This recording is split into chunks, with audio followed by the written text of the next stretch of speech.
Bonjour à tous et bienvenue dans votre fil d'actualité. Aujourd'hui, nous vous proposons un tour d'horizon des nouveautés pour le calcul de la réduction Fillon. Au sommaire, 5 questions. 1. Qu'est-ce que la réduction Fillon? 2. Pourquoi a-t-elle été aménagée? 3. Quelles sont les nouvelles cotisations éligibles? 4. Les aspects pratiques. Et enfin, 5. Les autres changements à signaler. Des questions que nous avons vues avec les éditions Francis Lefebvre. Top chrono, c'est parti. En quoi consiste la réduction Fillon?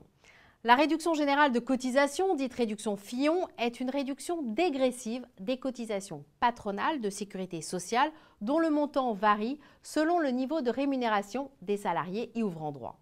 Elle s'applique à l'ensemble des salariés dont la rémunération est inférieure à 1,6 SMIC.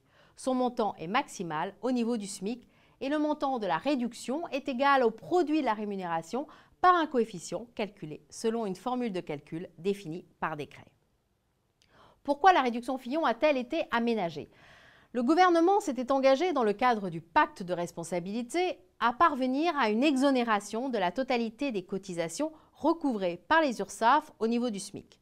Pour cela, les pouvoirs publics ont fait le choix de renforcer la réduction Fillon en l'appliquant à de nouveaux prélèvements. Quelles sont les nouvelles cotisations éligibles?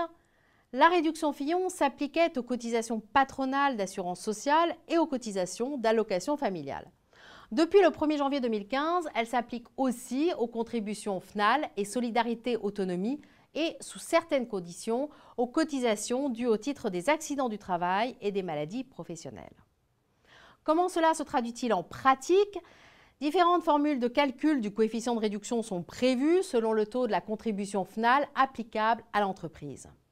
En effet, pour s'approcher de l'objectif zéro cotisation URSSAF au niveau du SMIC, la valeur maximale du coefficient est égale à la somme des taux des cotisations éligibles à la réduction, la cotisation d'accident du travail étant prise en compte à hauteur de 1%. Or, les taux de ces cotisations sont les mêmes pour toutes les entreprises, sauf celui de la contribution FNAL, qui est donc le critère déterminant de la formule de calcul applicable.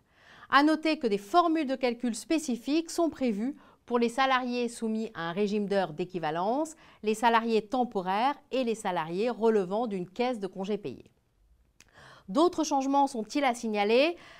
La rémunération des temps de pause, d'habillage et de déshabillage, ainsi que celle des temps de coupure, d'amplitude et de douche, sont prises en compte dans la rémunération retenue pour le calcul du coefficient de réduction, ce qui n'était pas toujours le cas auparavant.